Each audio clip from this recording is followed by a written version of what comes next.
인도네시아 선교사 박만호 선교사님의 이야기입니다. 2015년 9월 25일 갑작스럽게 경찰서로 출두하라는 호출을 받고 경찰서에 도착했습니다. 근데 경찰서에 도착하자마자 이민국으로 이송되고 1대1 신분조사를 마친 후 별안간 구치소로 수감이 되었습니다. 인도네시아 당국은 선교사님에게 어떤 이야기도 하지 않았습니다. 이때가 금요일이기 때문에 월요일에 다시 조사를 재개하겠다고 하니 순간 망치로 머리를 심하게 맞은 듯 쿵하게 아파왔습니다. 아내인 오인영 선교사에게 전화를 걸어 염려와 걱정하지 말라는 말을 해야 되는데 갑자기 자신도 모르게 내뱉은 말이 이렇습니다. 이곳에 하나님의 특별한 계획이 있으신 것 같아요. 아무래도 누구를 전도해야 되나 봐요 라고 말했습니다.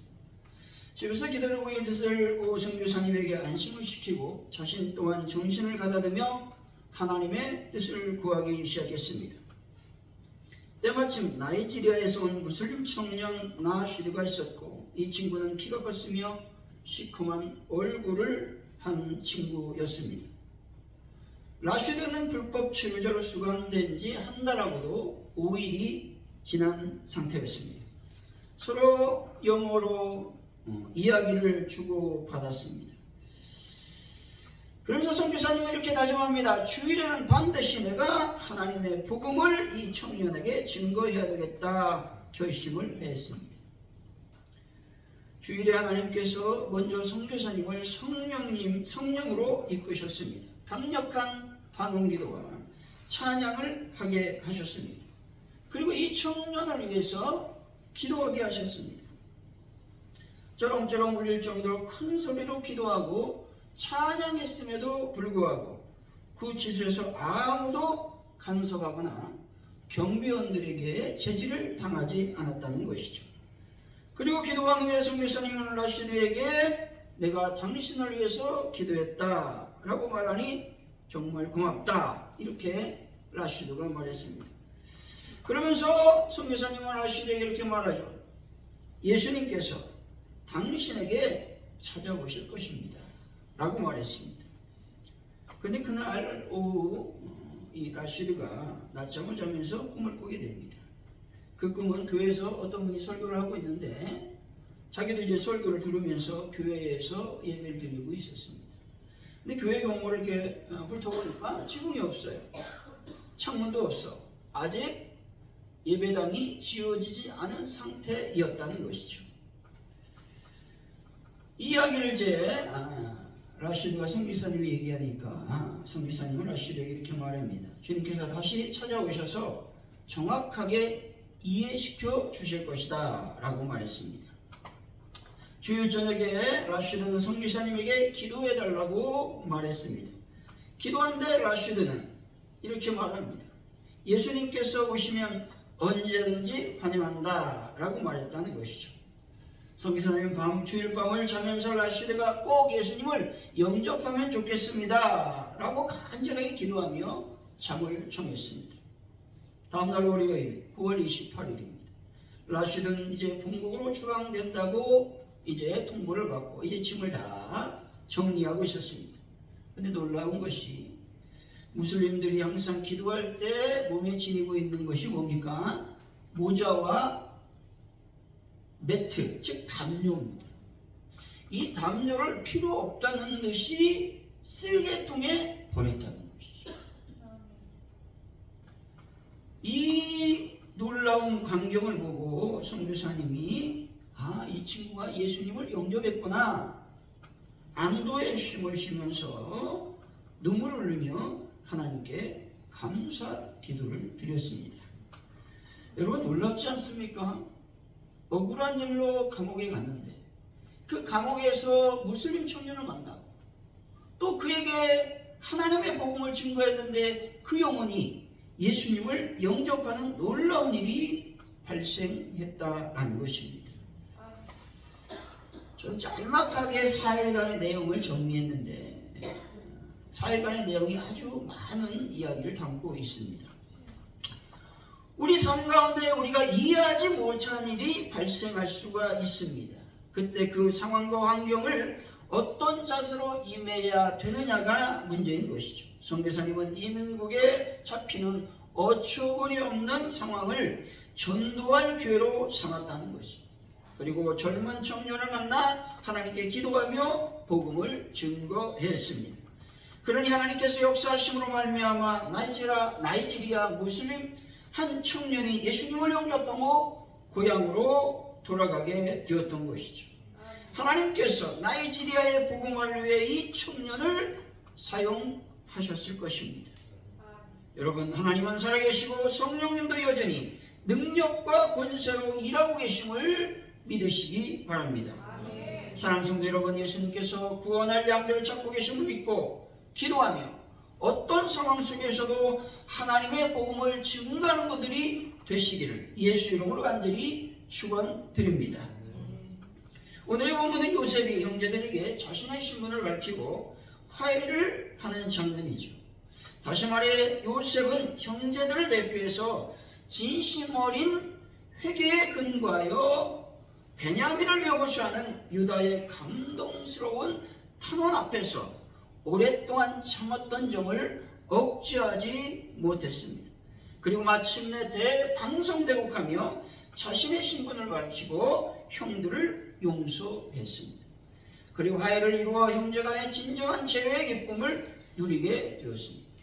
요셉은 자신이 형들에 의해 팔릴 것을 형들의 허물로 돌리지 아니하고 하나님의 주권적 섭리로 돌렸습니다.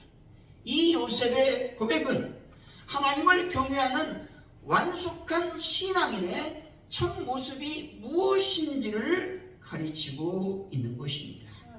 오늘 본문을 통해 나를 보내신 이유라는 제목으로 요셉을 애굽으로 보내신 이유가 어디에 있는지 하나님의 은혜를 나누겠습니다. 하나님께서 왜 요셉을 애굽으로 먼저 보내셨을까요? 첫째로 생명을 구원하시기 위한 것이었습니다. 7절이죠. 한번 읽어봅니다. 시작.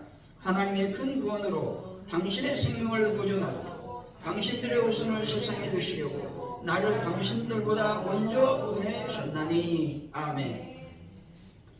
요셉은 당신들보다 먼저 애굽에 자기를 보냈다고 말하고 있습니다. 왜냐하면 하나님께서 생명을 보존하고 후손들을 세상에 두시려고 그렇게 하셨다고 말하고 있습니다.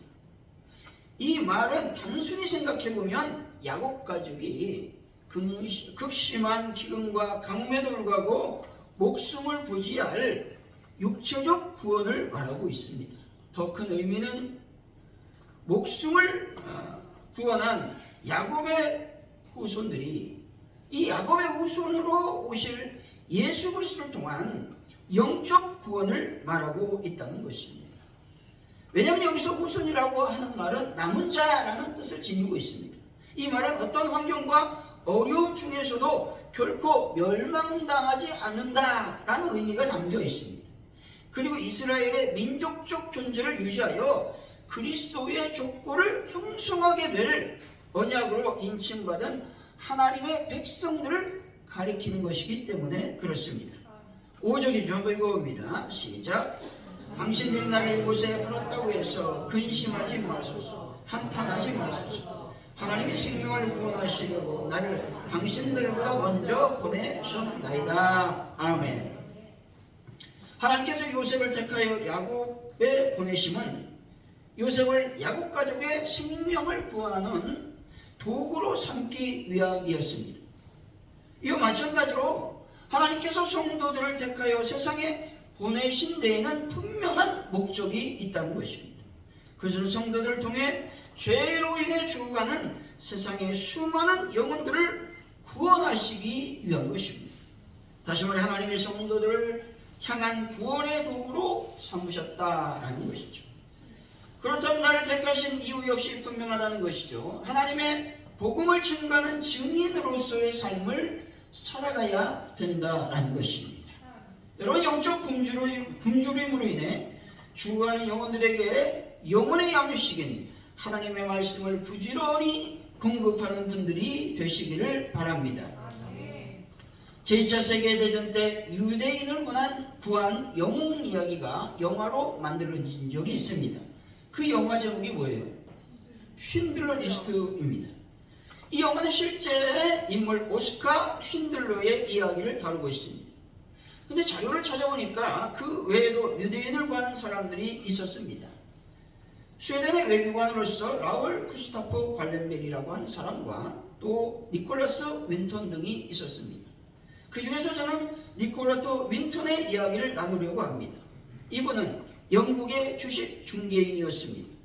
그는 체코슬로바키아를 방문했을 때 유대인 아이들이 나치의 탄압으로 생명의 위협을 받고 있다는 사실을 알게 되었습니다. 그는 곧바로 유대인 아이들을 안전한 곳으로 대피시키기 위해서 계획을 세웠고 영국 정부와 협력하여 비밀리에 탈출 작전을 감행했습니다. 단 한 명의 생명이라도 더 구하기 위해서 밤낮 없이 일했고 가짜 신분증과 여행서류를 만들어서 아이들이 안전하게 국경을 넘을 수 있도록 도왔다는 것이죠. 그는 1939년 9월 1일까지 669명의 유대인의 아이들을 영국으로 탈출시키는 데 성공했습니다. 50년 동안 자신이 669명의 아이들을 구했다는 사실을 아무에게도 말하지 않았습니다. 아내에게도 말하지 않았습니다. 그런데 1988년 그의 아내가 우연히 다락방에서 그의 기록을 발견하면서 세상에 알려지게 되었다는 것이죠. 영국 BBC 방송에서 그를 초대했고 당시 살아남은 아이들이 그의 앞에서 감사 인사를 전하는 감동적인 장면이 방송이 되었다라는 것이죠. 그는 말년에 기사 자료를 받았으나 나는 내가 해야 할 일을 했을 뿐입니다 라고 말하며 끝까지 겸손한 태도를 유지했다는 것입니다. 윈턴은 평범한 사람이었지만 하나님께서 그를 정말 669명의 생명을 구하는 위대한 일을 하도록 만드셨다는 것이죠. 이 이야기를 통해 한 생명 한 생명 귀하지 않는 생명이 없다라는 것입니다. 누가복음 15장 4절이죠. 너희 중에 어떤 사람이 양 100마리가 있는데 그중 하나를 잃으면 99마리를 들에 두고 그 잃은 것을 찾아내기까지 찾아다니지 아니하겠느냐. 아멘. 예수님은 한 생명도 귀하게 여기지 않는 분이 아니신 분이십니다. 예수님은 잃으냐 한 마리를 위해 위험을 감수하고 들과 산으로 헤매고 다니시는 분이십니다. 하나님께서는 오늘도 우리가 생명을 살리는 일에 동참하기를 원하고 계신 것입니다. 단순 육체적인 생명뿐만 아니라 영적인 생명까지도 구원하시기를 원하고 계십니다. 사랑하는 성도 여러분, 여러분들의 삶 현장 속에서 영적인 생명을 구하는 일에 최선을 다해 하나님의 복음 전도자의 사명을 감당한 분들이 다 되시기를 예수 이름으로 간절히 축원드립니다. 하나님께서 왜 요셉을 애국으로 먼저 보내셨을까요? 둘째로 성숙한 믿음을 소유하기 위한 것입니다. 8절이죠. 한번 읽어봅니다. 시작. 그러니 나를 이곳에 보내는 당신들이 아니요 하나님이시라. 그 어린이를 애굽 온 땅의 통치자로 삼으셨나이다. 아멘. 본절은 비록 형들이 악한 마음으로 범죄하였으나 하나님은 이 형제들의 범죄를 사용해서 선한 목적을 이루셨다고 말하고 있는 것입니다. 다시 말해 요셉의 형제들에게 자신의 정체를 밝히며 한 말로써 그의 신앙이 얼마나 성숙했는지를 보여주고 있다는 것입니다. 그는 과거의 고난과 형제들의 배신을 하나님의 섭리 속에서 해석하며 인간적인 욕망이 아니라 하나님의 뜻을 신뢰하는 모습을 보여주었습니다. 믿음의 성숙이라고 하는 말은 단순히 하나님을 믿는 수준을 넘어 하나님의 뜻과 섭리를 온전히 신뢰하며 순종한다 라는 의미를 지니고 있습니다. 믿음이 성숙했다라는 것은 먼저 하나님의 주권을 인정한다 라는 말인 것입니다. 로마서 8장 28절이죠. 우리가 알거니와 하나님을 사랑하는 자, 곧 그의 뜻대로 부르심을 입은 자들에게는 모든 것이 합력하여 선을 이루느니라. 아멘. 우리 삶 가운데서 때론 어려움과 고난이 닥칠 때가 있습니다. 이때 하나님의 주권을 인정하며 하나님께서 이 모든 것을 해결해 주실 것을 믿는 믿음을 가져야 되는 것입니다. 황당하고 이해할 수 없는 현실이 펼쳐질 때 우리들은 때로 나는 왜, 누구 때문에, 무엇을 위해서 지금 여기 고통의 자리에 있는가? 내 인생에서 지금 겪고 있는 이 고통의 의미는 과연 무엇인가? 라는 질문을 던질 때가 있습니다. 더불어서 하나님을 원망하는 듯한 울부짖음으로 부르짖을 때가 있다는 것입니다. 요새는 수없이 내가 왜 이집트로 팔려와서 이 고통을 겪어야 하는가? 라고 되새기면서 형들을 아마도 미워했을 것입니다. 처음부터 성숙한 믿음을 갖지는 않았겠지요. 하지만 믿음이 성숙하면서 형들이 나를 팔아서 내가 왜 이곳에란 주어를 하나님께서란 주어로 바꾸기 시작했습니다. 다시 말해서 내가 왜 이 일을 하고 있는가? 이런 질문이 아니라 하나님께서 왜 나에게 이 일을 시키고 있는가? 라는 질문을 던지고 있는 것이죠. 이런 질문을 통해 요셉은 종살이와 감옥 생활을 거치며 하나님을 더욱 의지하고 고난을 통해 하나님의 계획을 바라보는 성숙한 믿음의 사람이 되었다라는 것입니다.